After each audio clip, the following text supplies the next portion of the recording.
O Ser Obeso, trabalho de Gardênia Abreu Vieira Fontes, é parte do livro Escritas e Narrativas sobre Alimentação e Cultura.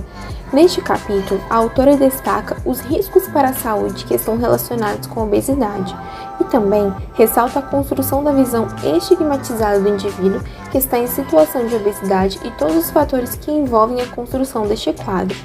O estudo traz a visão de não aceitação social do ser obeso, como se ter um corpo maior do que o considerado normal fosse um desvio do padrão. Quanto ao profissional de saúde, a questão da obesidade é vista por esse grupo de duas formas distintas, ou do ponto estritamente estético, ou considerando somente o risco, o dano e a ameaça de morte que sobrevém do excesso de peso.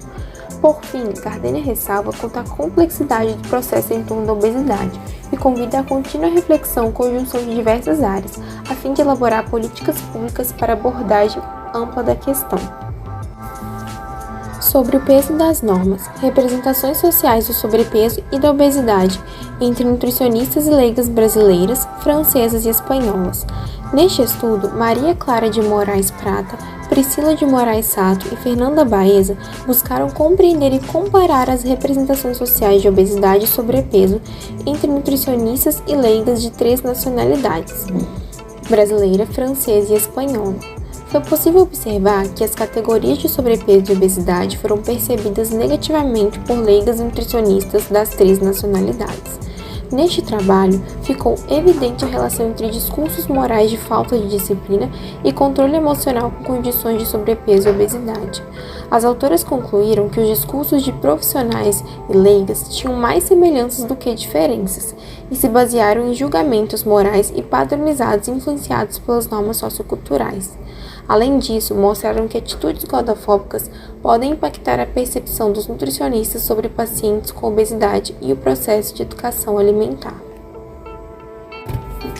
A seguir, a nutricionista Lohane Rodrigues foi convidada a falar um pouco sobre a complexidade da obesidade no âmbito das políticas públicas no Brasil. Portanto, várias são as causas para a ocorrência de excesso de peso e da obesidade. Porém, a multicausalidade desses fenômenos tem sido negligenciada, tanto por profissionais da saúde quanto por pessoas leigas.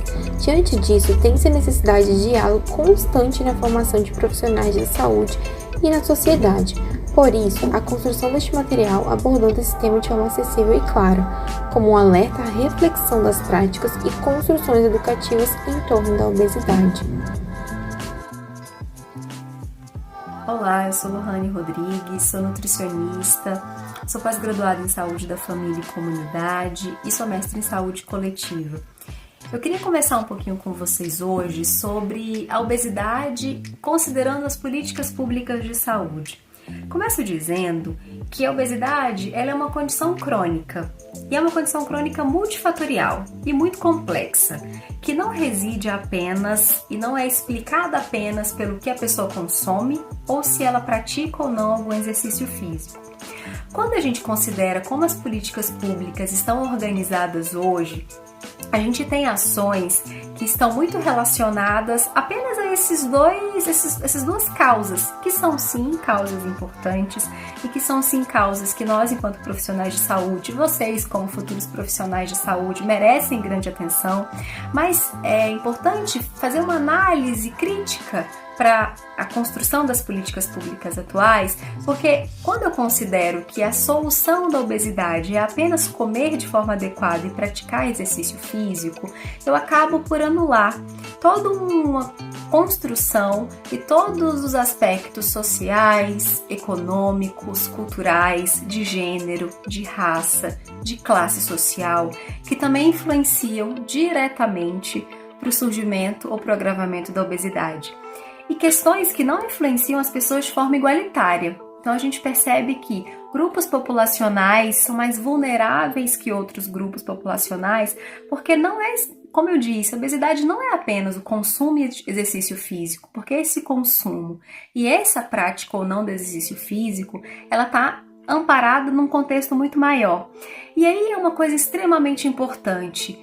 para, especialmente vocês, enquanto futuros profissionais, e nós também como profissionais de saúde, formuladores de políticas públicas, perceberem e a gente começar a analisar de forma crítica que essas políticas públicas, o nosso atendimento de saúde, seja no atendimento enquanto nutricionista, seja no nosso atendimento como clínica escola, nos nossos estágios, precisam considerar que, para além de uma pessoa que a gente precisa observar, entender o que ela come ou o que ela não come, existe uma pessoa que está dentro de um contexto social, econômico, cultural, e essa é a mesma coisa que a gente precisa levar e pensar para as políticas públicas.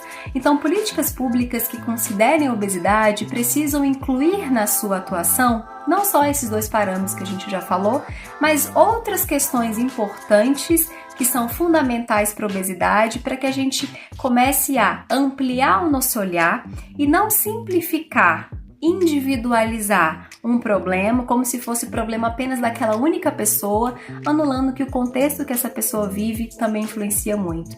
Então eu queria deixar algumas reflexões e a gente pensar um pouquinho. Se a política pública ela atua sobre um problema, a gente tem que começar a entender esse problema de forma ampla, a realidade das pessoas de forma ampla, entender a obesidade como um problema também amplo. Agradeço muito o convite, agradeço muito vocês, espero ter contribuído um pouquinho para essa discussão.